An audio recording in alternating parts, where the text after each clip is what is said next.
Hello watch enthusiasts. Now today I'd like to talk about the best value for money field watches. Now I chose this topic because I've had various comments on my travel watches suggesting various watches which I would class as field watches, such as the Seiko Alpinist. So I thought this video would be a good idea to round up the watches which I didn't include on that list, for the simple reason that I classify them as field watches rather than travel watches. Now the first watch on this list, because I think it's extremely good value, is the Hamilton Khaki manual wind. Now this is a watch which is based on the watches worn by various soldiers throughout the second half of the 20th century. So this watch is a very simple case design and a very simple dial, so it has the 24-hour markings on the dial along with the 12-hour numerals as well. Now the case is entirely bead blasted, and I think that's a good idea due to the fact that this watch is not meant to be ornamental. It's meant to be a very durable field watch that will be able to be legible in the most demanding of situations. It has a very large crown, so it can be gripped with gloves on or with wet hands, and is water resistant to 50 metres, and when they say 50 metres they really do mean 50 metres with this watch. One can get these watches wet, muddy, and they won't leak. Now the crystal on this watch is sapphire, and the case is stainless steel, 316 L stainless steel, so they're both very resilient materials and won't scratch easily.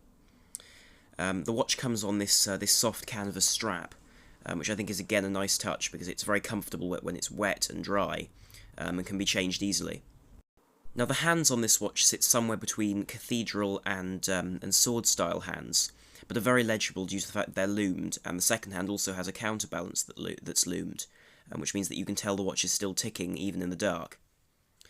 Now the movement inside this watch is an ETA 2804, which is the manually wound version, of the ETA 2824. It's known for being a very, very reliable, if not seen very much, movement. It's quite rare to find this movement in a watch, because I think most companies go for the 2824 because of its mechanical capabilities, whereas I think this movement actually has a great deal of merit in its own right. Now what I find such remarkable value for this watch is that it's a Swiss-made watch, and it only costs £260, when it contains a Swiss movement and a sapphire crystal, which usually are touches which one would only see on a watch over £300. So one is actually getting an extremely good deal with this watch. Now the size of this watch though is something that one has to bear in mind. It's a 38mm watch, so for people with very large wrists it may seem a little bit small. However, it has quite a long lug-to-lug distance, meaning that it will still fit large wrists, even if it will look slightly small. Now the next watch on this list is the Hamilton Khaki Automatic, so this is the step up from the manual.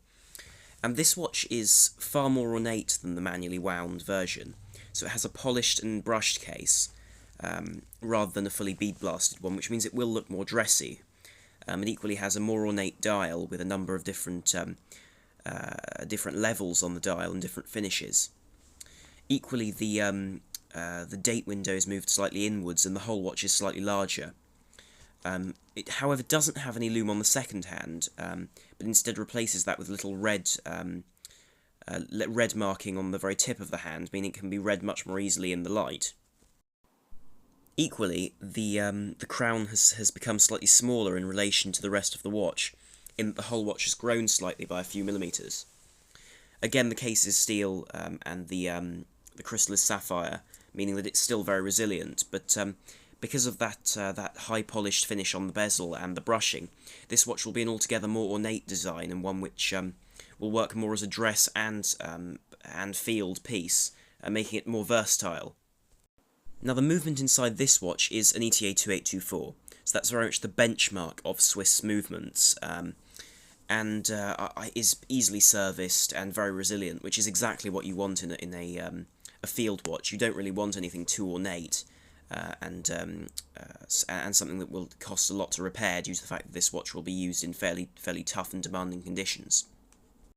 Now, like the manually wound version, this watch is available with a green dial or a black dial, depending on what you want. And I would personally choose the black dial because it comes on a leather strap, and also will look more versatile in terms of what it can be worn with and look good with.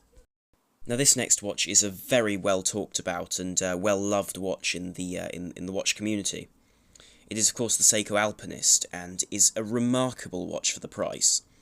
It comes with an in-house Seiko movement and this beautifully brushed and polished case, meaning it still looks very dressy while retaining those sports capabilities. Now the whole case is water resistant to 200 meters. Because it will be used with around snow usually, because this is a watch for alpinists, and usually Japanese alpinists. So that was the original market for these watches. These watches actually have a very retro look with that green sunburst dial and those gold indices and markers. It equally comes on a crocodile leather strap, which is one which I wouldn't really associate with this watch. I would far rather a distressed leather strap on this watch, simply because I think that really complements the green better and complements that sort of historical aspect of this watch. Now, despite looking dressy, this watch does have a number of features making it perfect for climbing and alpinism. It has loomed hands, which are different, so you can tell them apart quickly and easily, including a loomed second hand. It also has an integrated compass, which can be operated via the 4 o'clock crown, which is a feature which is rarely seen on watches. It equally has a date, making it also very versatile in that way, and making this an altogether very well-rounded field watch. Now another really practical feature of this watch is the shock resistance. This watch has mounts around the movement which make it much more shock resistant than a normal dress watch, for example, or in fact many other field watches, meaning this watch really does make a fantastic companion. The most remarkable thing, of course, about this watch is the price, on the base that it's £370, and yes, it's Japanese-made, not Swiss-made, but it does have an in-house movement and all these features, which you wouldn't see in anything below about £700 in the Swiss market. Now, this next watch is an interesting choice, and one which I'm sure some people will find a bit questionable. But having looked at watches between the £370 or £400 mark and £1,000, there are actually very few mechanical field watches which are actually worth more, in my opinion, with regards to their movements, than the Hamiltons and the Seikos of the £200 and £300 marks. So actually I thought that choosing this Nomos Club at the £1,000 mark was actually a better choice. Despite being marketed primarily as a dress watch, the Nomos Club, with its rounded case which protects the crystal, its highly legible dial and its 100 metres of water resistance, make it, in my opinion, a very, very good field watch, and a very legible watch as well. Equally, for the price, the fact that it comes with an in-house movement which is fully decorated is really, really baffling. Now, with regards to the model I'm talking about, I'm primarily talking about the smaller, non-date version, simply because it's, for £1,000, I feel would work as a better value offering than their more expensive date versions with the automatic movements. Now, these watches are, of course, entirely made in Germany, and are primarily handmade, and come on these beautiful shell Cordovan straps, which are, if people don't know this, these very, very high grade horse leather, hand-tanned and hand-dyed straps, which are usually £200 or £300 for the very top of the range ones. And on a £1,000 watch, it's quite remarkable that they're selling them with these straps. The movement is the Nomos Alpha movement, which is a manually wound, fully decorated movement, which in my opinion is a really beautiful addition to this watch. And I would consider getting it with the crystal case back because of the decoration, and that's, I think, £100 more than the standard £1,000 asking price. However, considering the fact that it's 100 metres water resistance and resistant, and the fact that it's all German-made, this watch is a fantastic deal, whichever model you buy.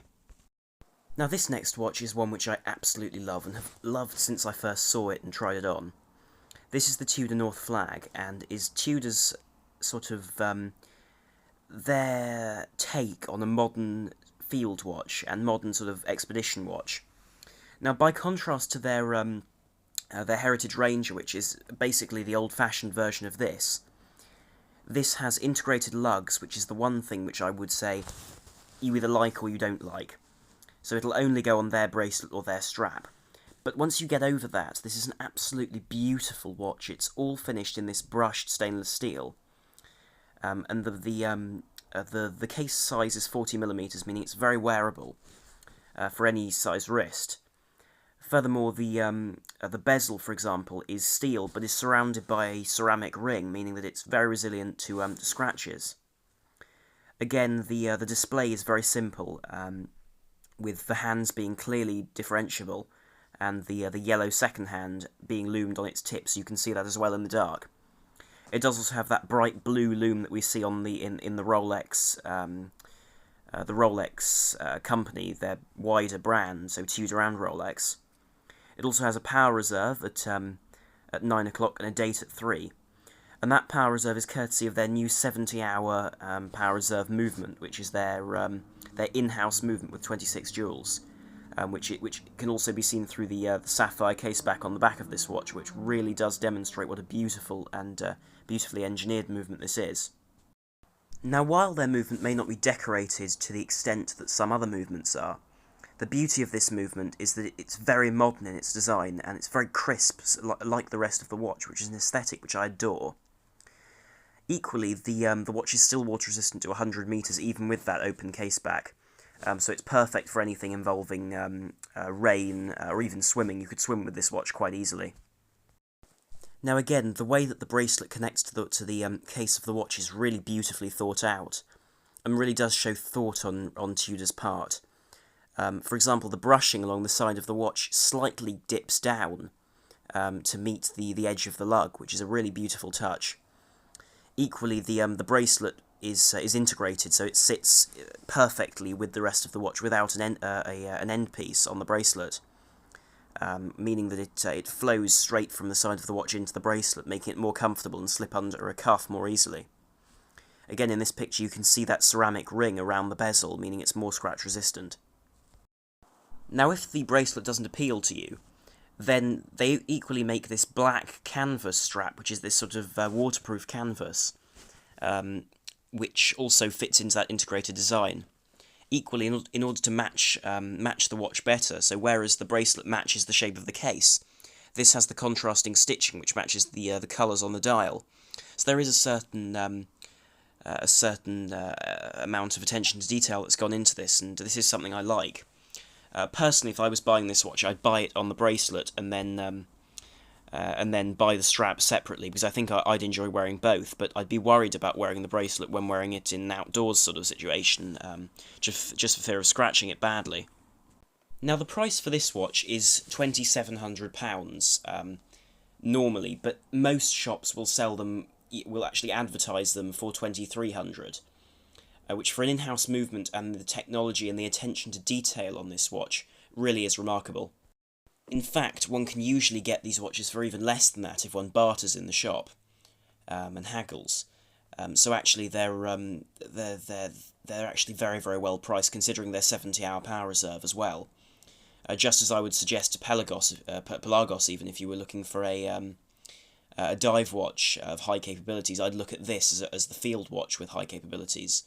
And just fantastic attention to detail, and a really modern and beautiful aesthetic to its design. Now, the final watch which I'd like to talk about is, of course, the Rolex Explorer 1. Now, this is an icon. It's an absolute icon in the field watch world, and a really beautiful watch, and the new one really does improve all the problems and correct all the issues we had with the older versions, and really does make it an extremely complete package. Now, this watch doesn't have the power reserve or the date that one sees on the Tudor that we just saw, but on the other hand, this offers a really classic aesthetic, which can't really be beaten in terms of versatility. This is the sort of watch that one could wear with a suit, by the beach, really anywhere. You could even swim with this watch with its 100 meters of water resistance. Equally, it has that wonderful new Rolex clasp, which is very, very well made, and offers a sort of a hard resilience that is extremely hard to beat. And in fact, some have said it's impossible to beat the Rolex clasps, which is a stark contrast to their older clasps, which were very tinny. Now, the changes they've made with the new version are the fact that they've made the hands longer, and equally they've improved the lume. Now, the display of this watch is very simple. It has a very simple dial layout, with baton-style indices, with 3, 6, and 9, and a triangle at 12, which means it's extremely legible in the dark, and during the day. And now with those longer hands, which they've implemented, it's far easier to read at a glance. Now, in my opinion, this is a watch which is often overlooked in the Rolex lineup, and I imagine nowadays it will be overlooked even more with the advent of the Air King coming out. But it's a really fantastic watch if you don't want to have a watch as dressy as an Oyster Perpetual or a Datejust, and something more resilient, but with still with that aesthetic. So, for example, this watch is now very shock resistant as well. The lume on this watch is also a major improvement, and with this blue tone to the lume, making it much more legible at night, rather than that older and quick fading green lume they used to use.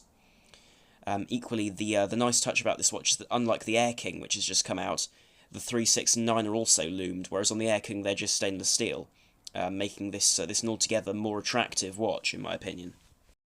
Another attractive touch about this watch is the fact that it's made of 904L stainless steel, which is of course Rolex's blend of stainless steel, which makes it far more corrosion resistant and substantially harder than normal 316L, meaning that this case should keep a polish and a brush far longer than a normal stainless steel case would. Now, though not decorated, the movement in this watch is definitely a masterpiece. It's tested by COSC before the casing, so it's plus 4 minus 2. But it's also retested by Rolex to be to effectively be perfectly accurate after it's cased, which is something that is actually a very good idea, seeing as a lot of watches which are COSC tested are then shaken out of COSC when the movement is put into the case, thus defeating the object of the exercise. Now, this watch comes in at the very bottom of the Rolex pricing, at £4,300, which may seem like a very large amount of money, but considering the technology going into this watch, actually isn't very bad at all, and really is actually very reasonable compared to some other watches which are sold for a similar price, which don't have nearly the same features. Also, just like the Tudor, this watch will be negotiable in a shop. Or a store. If you do press them, you can usually get a small discount down to maybe $3,900, which is something to consider and bear in mind. Equally, these watches, if you buy used, will not depreciate at all. They'll hold their value pretty much perfectly, which is something that you can't say about most watches and really does contribute to the good value of this timepiece. Anyway, I'll end this video on this interesting commercial from a long time ago, from the beginning of the Rolex Explorer era, which demonstrates exactly why these watches are so well known among explorers and so on, how resilient the watches are. Anyway, thank you very much for watching. Do please like, share, and subscribe if you enjoyed this video, if you'd like to see more content and videos on my channel. So thank you very much for watching. This is Arm on the Watch Guy, over and out.